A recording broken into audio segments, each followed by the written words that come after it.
Olá pessoal, tudo bem com vocês? Estou aqui para gravar um vídeo sobre guerra de narrativas entre capitalismo e comunismo. Eu acho que tem tudo a ver com o momento atual que a gente está vivendo, porque nesse período estamos em março de 2020, com esse problema do coronavírus, e é perceptível uma disputa ideológica, uma disputa de narrativas entre dois grupos, uns alinhados mais à esquerda, outros alinhados mais à direita. E muitas vezes não envolvem questões puramente técnicas. Muitas vezes vai para além disso, vai para além de questões técnicas. Eu não vou entrar em detalhes sobre esse assunto nesse vídeo, se a China está por trás disso de forma intencional, e eu acho que é isso que está por trás disso tudo. Né?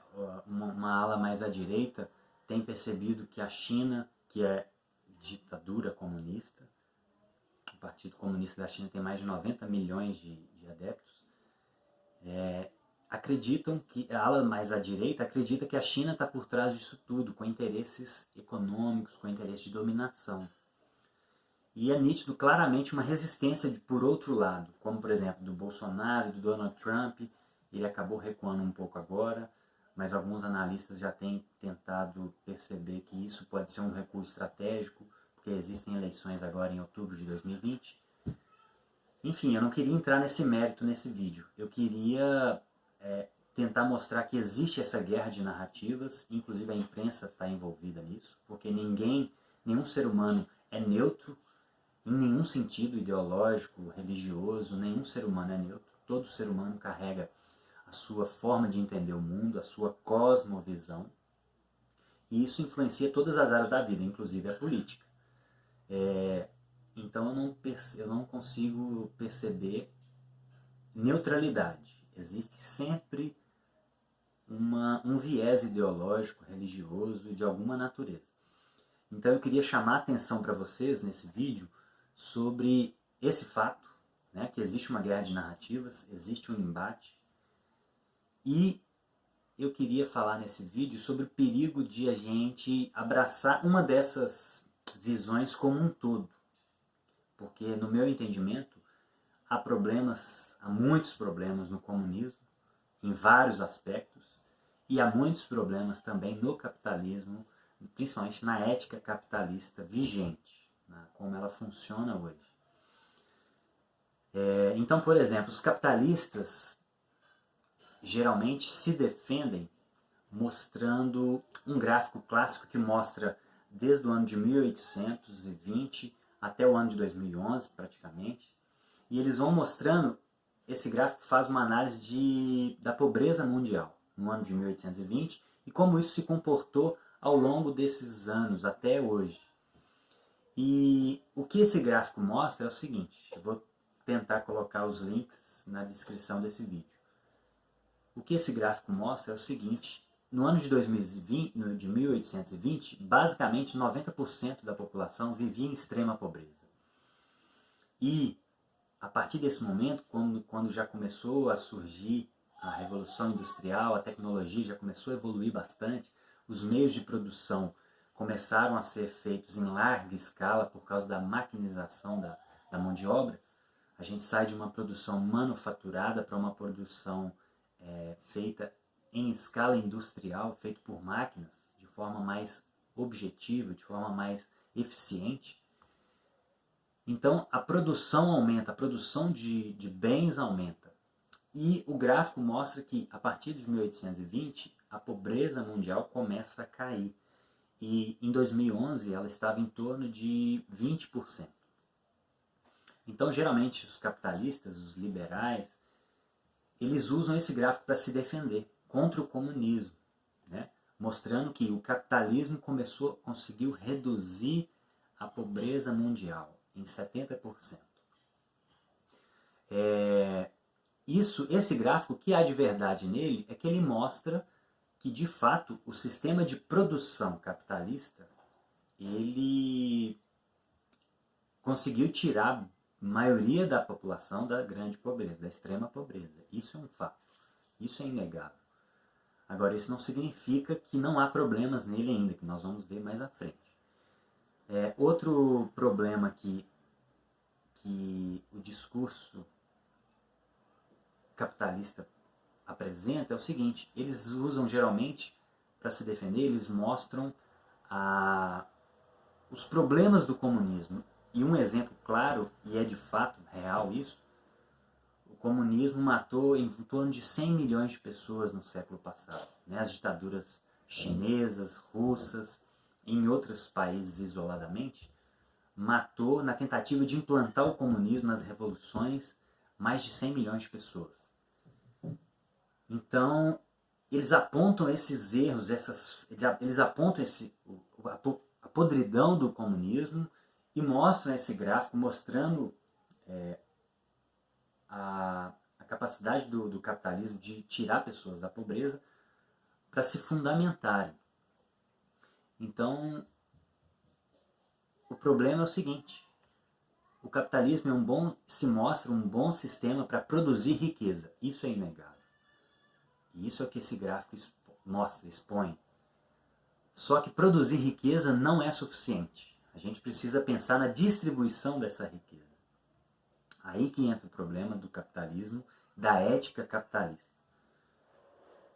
E eu queria citar o Léo, não sei como se pronuncia, Huberman, no livro História da Riqueza do Homem.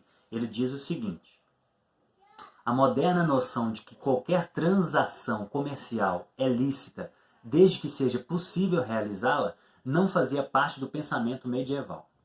O homem de negócios bem-sucedido de hoje, que compra pelo mínimo e vende pelo máximo, teria sido 2 vezes excomungado na Idade Média. O comerciante que exercia um serviço público necessário tinha o direito a uma boa recompensa e nada mais do que isso. Também não se considerava ético, na Idade Média, acumular mais dinheiro do que o necessário para a manutenção própria. A Bíblia era clara quanto a isso. É mais fácil um camelo passar pelo fundo de uma agulha do que um rico entrar no reino dos céus. Essa citação do Léo Huberman, nesse livro, mostra o seguinte, que o capitalismo ele surge de uma ruptura com a Idade Média. A Idade Média ela é basicamente uma idade feudal, onde os senhores feudais tinham a possessão da terra e eles permitiam que as pessoas usassem a terra e pagavam taxas a ele, que era o dono da terra. Basicamente isso, de forma bem simplista. Então uma pessoa que não era dono de terra, dificilmente se transicionava para uma outra camada social. Ele estava basicamente preso na sua servidão feudal. E, junto a esse sistema econômico, tinha a Igreja Católica Romana, que dominava a cultura na Idade Média, dominava a cultura em todos os sentidos, a educação, dominava a religião, a religiosidade das pessoas, era dominada pela Igreja Católica. E a visão da Igreja Católica era bem extremada em relação à riqueza. Até que surgem os franciscanos, por exemplo, que fazem voto de pobreza. Né? Para eles, o certo é ser pobre, fazer voto de pobreza. Então, o capitalismo surge no início da modernidade, quando a gente sai da Idade Média e adentramos vem o Renascimento e depois a modernidade. Qual é o problema nisso tudo? O problema nisso é o seguinte: o fato de o sistema capitalista ser um bom sistema de produção de riqueza não significa que a ética que está presente no capitalismo de acumulação seja justa. Esse é o ponto principal. O que a gente vê hoje?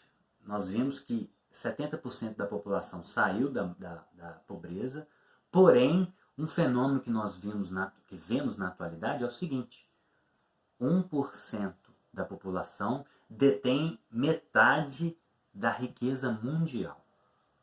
Isso é o problema da ética capitalista. Isso é um problema que surgiu junto com o capitalismo. O fato de rejeitar as ideias da Igreja Católica de uma teologia da pobreza fez com que as pessoas se transicionassem para um outro extremo, a teologia da riqueza. Então, a teologia da pobreza franciscana, da Igreja Católica, de fato é errado. Não é justo um ser humano viver na pobreza. A escassez, ela é desumana. Porém, isso não significa que a gente deva acumular recursos além do que a gente necessita para ter uma vida de dignidade. Então, o fato de 1% da população deter 50% da renda mundial, isso é um problema que está inserido na ética capitalista, não no modo de produção capitalista. São duas coisas separadas. O modo de produção capitalista é bom. O problema está na ética individualista que veio junto com a criação do capitalismo. E os capitalistas citam muito a questão do mérito. E eles dizem que os talentos não são iguais. Tem pessoas que têm talentos para multiplicar riqueza e tem pessoas que não têm talentos. E isso é óbvio. Cada pessoa tem um talento diferente. A questão o que muitos negligenciam é que na sociedade atual nem todas as pessoas partem de um mesmo ponto de partida. Nem todos saem de um mesmo ponto de partida. Então comparar uma pessoa... Eu seria muito hipócrita se eu comparasse a minha vida com a vida que eu nasci numa família de classe média, baixa. Tivemos algumas dificuldades na minha infância, adolescência. Não tivemos condições de ter tudo o que queríamos, mas também não faltava alimento. Eu nunca tive falta de alimento na minha casa. Seria muita arrogância da minha parte e ingenuidade, no mínimo ingenuidade, falar que tudo é mérito meu. E olhar para uma pessoa que nasceu numa favela, onde o pai é traficante, onde a mãe é prostituta, onde teve a infância totalmente conturbada, com ausência de necessidades básicas, de saneamento básico, e que teve uma educação muito prejudicada na sua infância e não conseguiu passar no vestibular junto comigo. Então seria muita ingenuidade e arrogância da minha parte dizer que é mérito meu e não é, e falta de mérito dele, entende? Então isso é um problema da ética capitalista. Só que o comunismo também, além de todas essas falhas que eu já citei, da forma como ele quer ser implementado, através da força, através da ditadura, através da opressão, da ausência de liberdade, eles batem muito na tecla do direito. Todos são iguais em sua humanidade. E isso é real. Porém, eles esquecem que tem muitas pessoas que são preguiçosas de fato. Nem todas as pessoas têm a mesma disposição, a mesma vontade de trabalhar, a mesma vontade de fazer com que sua vida saia da condição que está, que muitas vezes é desumana. Então isso é um problema também da narrativa comunista. É preciso considerar também as pessoas e a preguiça que as pessoas carregam. A preguiça é inclusive um dos pecados capitais, segundo a Igreja Católica na Idade Média, né, que surgiu no século IV. Então, qual é a síntese disso tudo que eu faria? Existe um problema na narrativa comunista, porque ela em sua origem ela é materialista. O comunismo em sua origem ele é materialista, ele rejeita uma realidade transcendente, ele rejeita uma realidade espiritual, e tudo é o agora. Isso já começa um erro de início, né? Rejeitar uma realidade que esteja para além do mundo físico. Isso traz vários problemas. Por exemplo, de mecanizar o ser humano, mecanizar as relações. E outro problema que eles trazem é a capacidade de tudo vale para alcançar a revolução. Inclusive, matar milhões de pessoas, né? Inclusive, prender milhões de pessoas, torturar milhões de pessoas. Isso são problemas do comunismo. Agora, isso não quer dizer que a ética capitalista seja a melhor saída. Não. O sistema de produção capitalista, sim, ele é reaproveitado.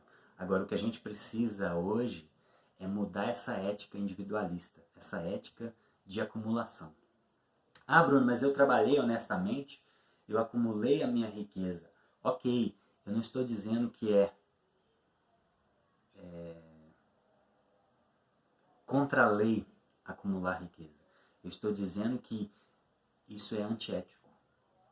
Diante de um mundo que tem 20% das pessoas em extrema pobreza, isso corresponde a mais de 1,5 bilhão de pessoas, não é eticamente justificável eu acumular recursos, sendo que existem pessoas que não têm o mínimo para se viver eticamente. Mas, Bruno, isso é problema do governo, isso não é problema meu.